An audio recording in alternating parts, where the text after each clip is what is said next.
Hi, everyone. So now we're going to be talking a little bit more about idealized proportion, and we'll do a few demonstrations here drawing the human skeleton so you can see how this all kind of falls into play. Uh, Basically, idealized proportion, the idealize aspect refers to the portrayal of something that is regarded as ideal or perfection. And then the proportion part of this refers to the relative size of parts in relation to the whole. So, in terms of idealized proportion of the human figure, we will use the measurements of the head and compare it to the size of the whole. What I've done here is I've drawn out a scale. I started out at the top here, I had a line, then I found my bottom line. And then I measured here to get my point that's halfway between the two. So a nice way to do this is if you kind of just rule a general quick rule and using your observation skills, I just kind of see if I guessed it right here. I kind of went from there to there, and then I did it from here to here, and it looks like it's pretty accurate. And then I split this in half between those two, and I split this in half between those two. And then I added an egg-shaped oval. The head is generally referred to, a lot of people draw the human head as an egg-shaped oval.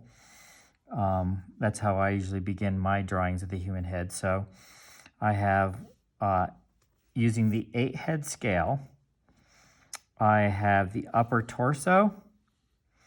I have the 4 heads that would be in the upper torso here. And then I have the 4 heads that would be in the lower extremities, the legs, here.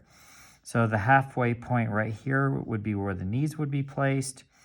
This halfway point of the human figure is the bottom portion of the pelvis. It would be about where the pubic bone or the head of the femur lie in relation to the human figure.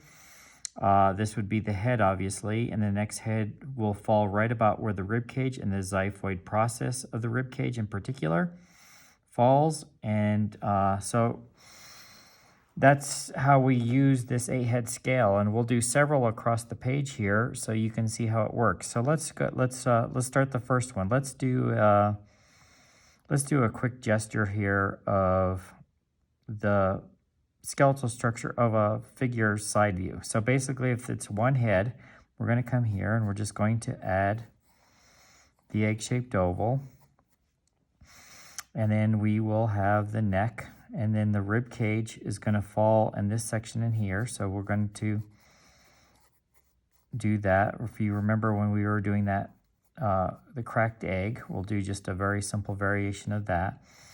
And we connect here with our spinal column. And then the top of the pelvis is up in here. But remember that it's going to fall. So right about here is where we want to have the pubic bone. And this is where the head of the femur is. And this is the back of the pelvis. So the big chunk of the pelvis actually goes above the halfway point. And it's the lower portion, the lower third of the pelvis that falls at the halfway point. Then we're going to come down here. We'll just do a real quick gesture of a stick figure. So this is going to be where the knee would be placed, right in here. And then our lower leg is going to come down in here. And then we'll have a foot. So now I'll do a quick gesture here of the arm. And remember the elbow, the humerus, the base of the humerus is going to fall just about even with the top portion of the pelvis. The lower arm is going to come down below. And just do a quick gesture there. And let's see, what can we do with the other arm? Might as well have both arms included. We can stick the other arm coming out back, so it's kind of, we'll just do this for now. We can change that later if we want. So here we go. So now that we basically have this very quickly blocked in, then we can go in and start adding a little bit of detail. Actually, let's add the other leg coming forward a little bit. So it's out here and coming back down here. And we'll have this foot raised a little off. So it looks like there's a little bit of movement. And actually, maybe we can have the other arm. We can even have it coming out just to change things up. So here, remember the egg-shaped, we have the egg-shaped oval, and because it's in profile, we're going to add a second egg-shaped oval so that represents the back of the head. We'll connect the cervical vertebrae. Then here is the head of the humerus, and we'll use this other going back here. We'll move that arm back out of the way. So remember, the bones get wider at the top, they get thinner through the middle. Then we're going to add the radius and the ulna. And it's going to come down here below. We have rib cage. The sternum is up in here. We might see a little bit of the scapula in here. So we'll show that. Then a thickness here to the the vertebral column, spinal column. The clavicle would be in here.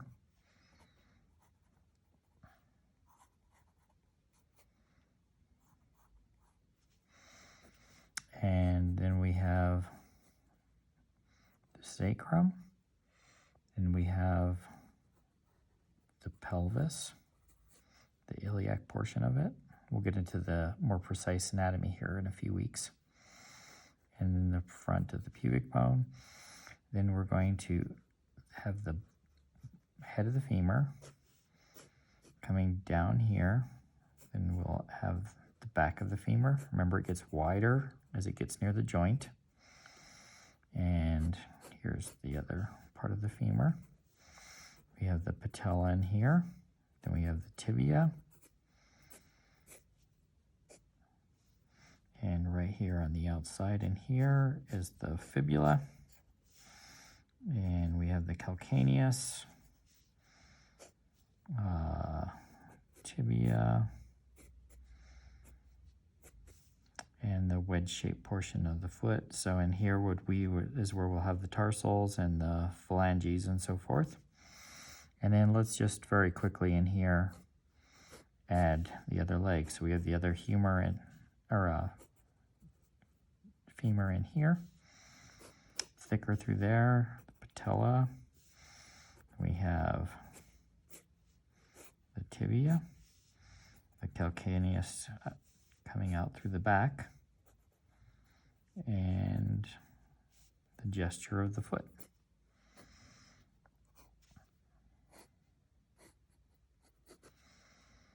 And in here, we'll just do a quick gesture of a hand and fingers when doing this, just a quick idea. So here you can see we have the head. Then right in here is about where the xiphoid process would be. And the egg-shaped oval, that shape suits the rib cage well. Then we have, so at the halfway point, right in here is where we're going to have that great trochanter and that lower section of the pubic bone and the femur. So we've got here, this is the halfway point down here, and that's right where we want to have the section between the femur and the tibia, and that comes down into a leg. So we have a quick gesture here of the skeletal structure of the human form. We'll continue this over here, and let's do a front view figure right here. So we have the egg-shaped oval, so we want to just kind of keep that in mind.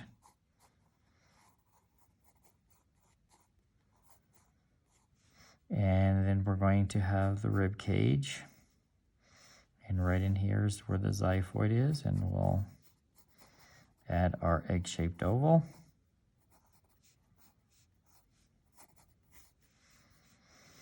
And right in here we have the pelvis.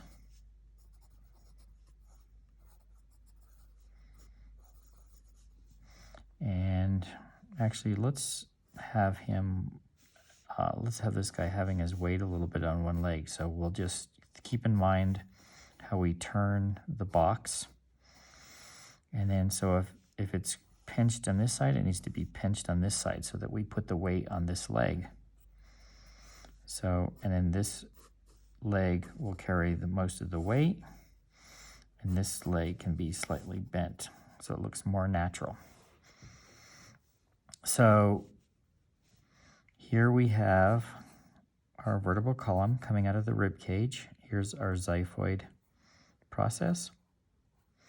And then coming down here we have our ribs. And you remember you want to keep this as an egg-shaped oval.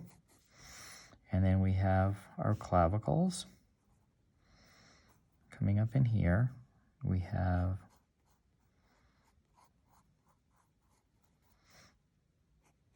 the cervical vertebrae we'll see in there a little bit, and a little bit of the rib cage comes up here just above the clavicles. And then in our pelvis, we have this shape, kind of butterfly-like shape. We see a little bit of the inside of the sacrum in here. And we see the round canal that's in there. And we see the little holes down here of the ischium. And then remember our legs don't come straight out of here. They will actually, let's get this little part that wraps around here. So the head of the femur is in here, and it comes out, and that's where the great trochanter comes out. And then the legs turn in a little bit, and they're thinner through the middle.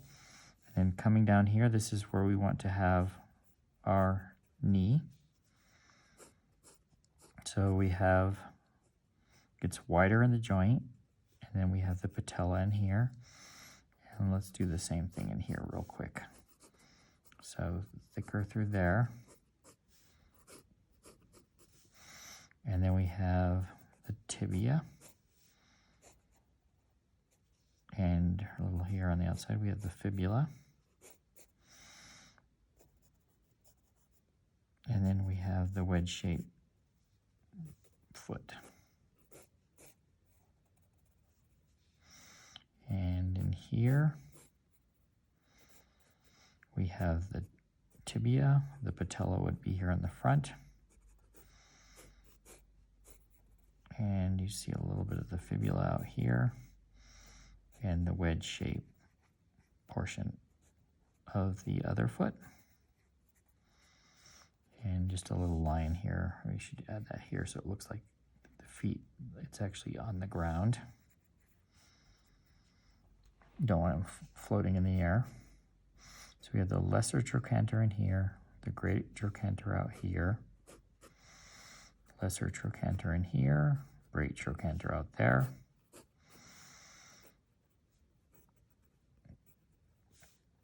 And tibia.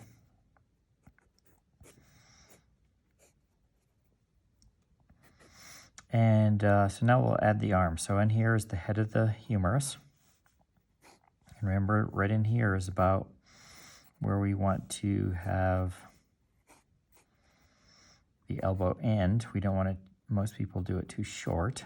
So we try to get this a little bit lower in here. Then we have the other arm coming in here. So remember, the distance from here to here and here to here are more or less just about halfway. And then we can add a gesture of a hand and thumb. And same here, we'll get the lower arm in.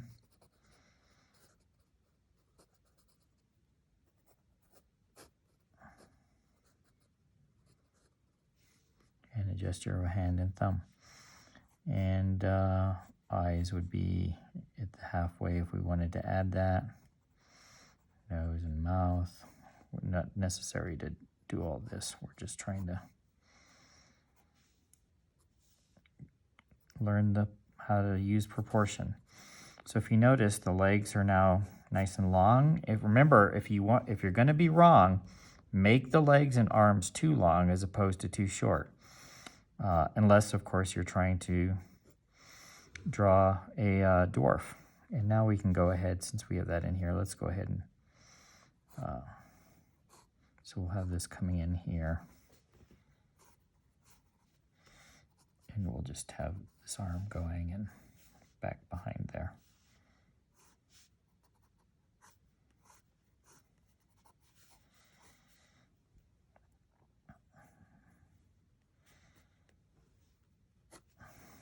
Just to mess around a little bit. So now we'll do, we did the front view in here. See a little bit of the side view of the head. Have this turned a little. I actually am going to take these features out because I don't want it to distract from that's just the generic shape of the head would be in here, and then we have the back shape, back of the head there, and then it connects. I don't want to distract from the lesson today and start doing more than I should. So then we have the manubrium, the gladiolus, then obviously the xiphoid, and the ribs would come around. But there's no need to draw all the individual ribs. We can just simplify it. And you might see a little bit of the scapula in the back.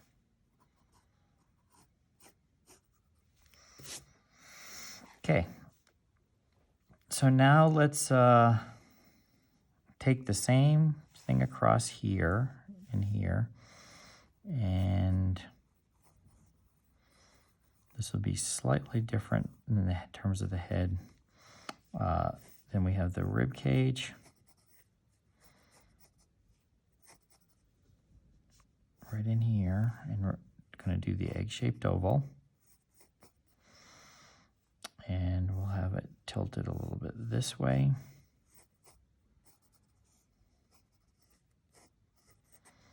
And we're going to tilt the pelvis this way. We're going to have this leg standing here. This one's slightly bent in.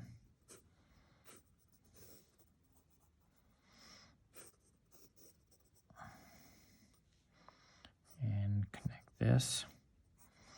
Now we're going to add scapula. So we're going to make this the back.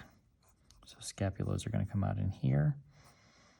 Let's get this centered a little bit more. And we can turn the head a little bit to the side.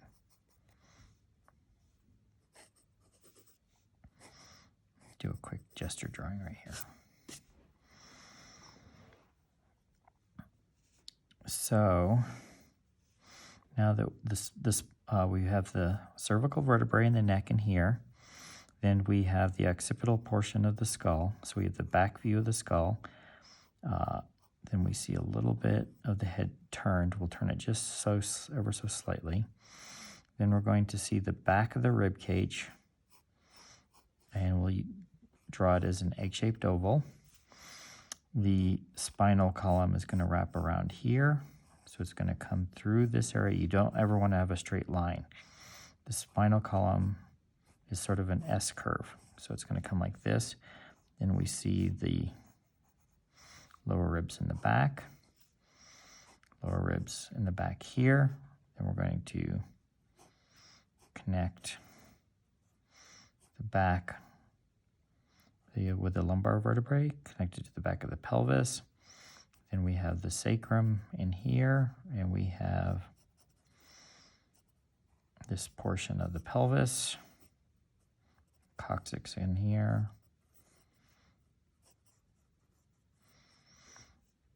And now we're going to have the head of the femur in here. And it comes out, great trochanter, coming down here to the back of the leg. Remember, the bones are always thinner in the middle, thicker when they approach the joints. Great trochanter, and on the inside we have the lesser trochanter. Right in here, lesser trochanter, greater trochanter in here. It's a big, massive part of your femur on there on the outside. And then we have the tibia coming down here.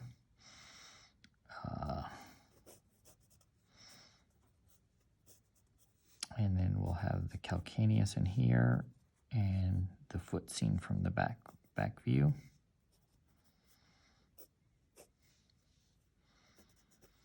And we'd have the head of the fibula out there.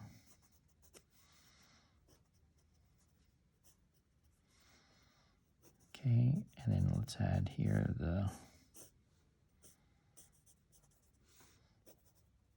and we might see just a little bit of the bottom section of the foot on this side, because we've got it bent forward a little bit. So we have the calcaneus back in here, the inside of the tibia, the outside of the head of the fibula.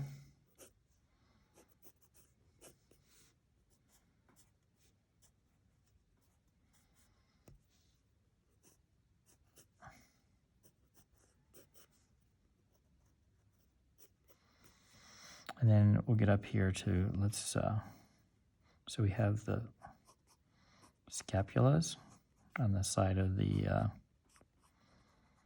rib cage, and then we have the head of the humerus up here, and the inside of the humerus, and then the radius and the ulna coming down here, and a little gesture of the hand.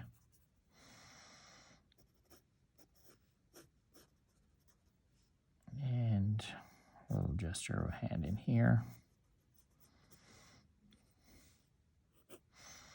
And remember, when you're doing gestures, it's not time to get in a lot of detail. You're doing these in just a matter of a couple of minutes at the most.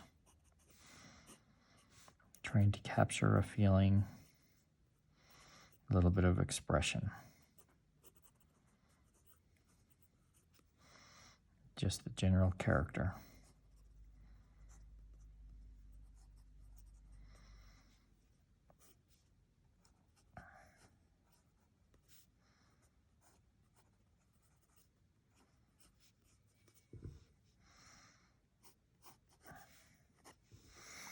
So, and there you have it. So using the proportions of the human figure,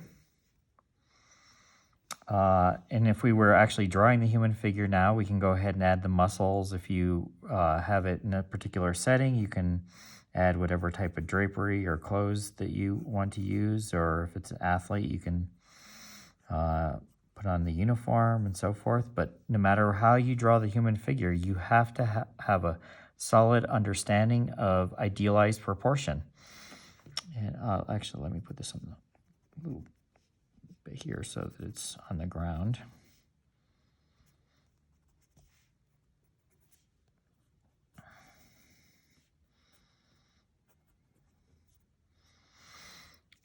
And you always want to use the skeletal landmarks and look for skeletal landmarks. And remember, never use fleshy landmarks. Fleshy landmarks can be very misleading. When you're working with different age groups, different genders, people that have different body types, whether they're large or extremely thin, they'll all have different points of reference. But if you use skeletal reference, you'll always end up in getting things fairly well proportioned. So remember that right in here, this is our halfway point running through here. If I got these, a couple of these may be a little bit off, but what I did was intentionally try to show that if you're going to be wrong, make the legs a little bit too long as opposed to too short. If you make the head a little bit smaller, the legs longer, the arms longer, it just makes it more heroic and more dramatic. And you'll see, because we'll be doing a fantasy set of proportions here coming up, where we will go from drawing the idealized human figure to doing some different types of characters. And one of them we will do is the dwarf. The entire dwarf, the head will be right in here, and you'll see how the head is huge in comparison to the body. These are relatively small in comparison to the body. And I wanted to have a sense that it's just a little bit more elegant and refined and has a little bit more grace. and keeping in mind all of those proportions. So we have our one head, and then the second head, the third head would fit in here, and the fourth head would fit in here. That would be our halfway point. Then we would have another head in here, another head in here, another head. So you can see how we have the 8 heads that fit right through here. So when you're doing that, when you start doing your gesture drawings, you can look to see your proportions and see how they all fall into play. If you want, you can go back and look at some of your previous gesture drawings, and I think some of you might notice that you did a fairly good, really did pretty well, especially some of you that have had artistic anatomy before. Your proportions were probably pretty good. Those of you that this is new to you, you might notice that the arms were way too short, the legs were way too short, the head may have been very large, but now some of this, hopefully you'll begin to recognize this and see this in your own work, and you'll have a lot more success drawing the human figure this way. So always keep idealized proportion in mind, and from here we'll move on into doing fantasy proportion just shortly hereafter. I think you'll find this very helpful with drawing the human figure.